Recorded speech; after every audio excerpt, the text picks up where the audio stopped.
Brian, stay there. We want to bring in Nela Richardson now. She's ADP Chief Economist. Nela, it's always great to see you to dig through these numbers. First of all, I'll just ask your broad takeaway and sort of if there's anything in particular that stands out to you in this report as important, more important than the rest. Well, it's hard to dismiss any piece of information in this report as we're trying to figure out what's next for the jobs recovery. What strikes me and what struck me with ADP's number on Wednesday is how broad-based the job gains had been. You saw it in both goods and services. You saw it in construction. Finally, manufacturing is starting to behave in terms of growth the way the manufacturing survey said that it would in February when they reached a 3-year high. So we're seeing a consistent pattern of growth across industries, and those industries with the most room to run, which meant that they were the hardest hit by the pandemic, are surging more in this report, and that's namely leisure and hospitality. Nela, a lot of jobs created in the month. Where's the wage increases? I didn't see it in this report.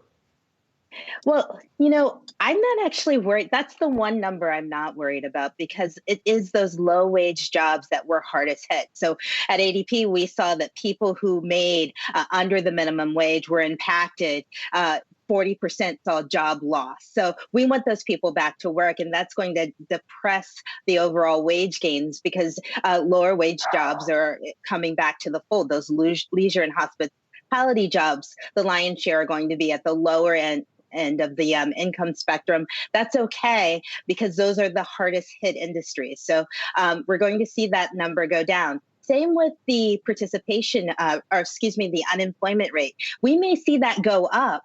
That's not going to be a bad indicator if it meant more people are coming into the jobs market because they are lured by better opportunities and comforted by a safer work environment.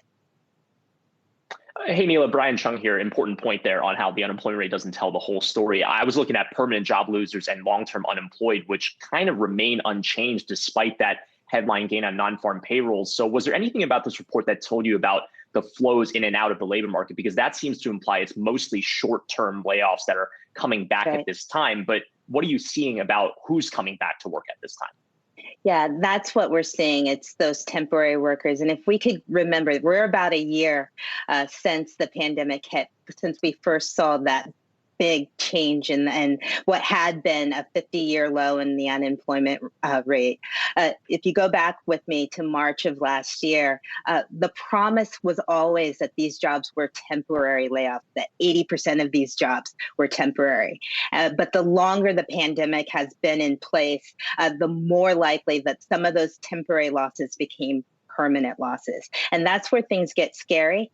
In terms of the future of the jobs recovery and the future of these workers, because that's when we're starting to talk about permanent scarring in the labor market, because the longer you stay out, the harder it is to return, particularly for impacted groups like women, like minorities who are seeing higher rates of unemployment. The longer these groups stay out of the labor market, the more scarring that occurs and their opportunities to come back. So we're always going to be and I will say here, that's what the Fed is also going to be looking at, not just the overall unemployment rate, but as they've indicated and signaled, even in this past expansion, they're looking at the disaffected groups by the jobs market.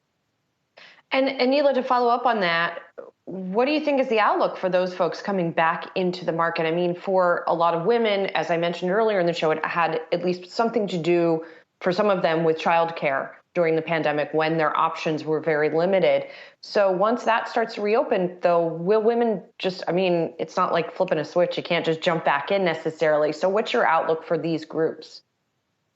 Here, I think the education hiring is really impactful for women in particular, because we're actually seeing this reopening of schools and daycares, and you're actually seeing it play out in this month's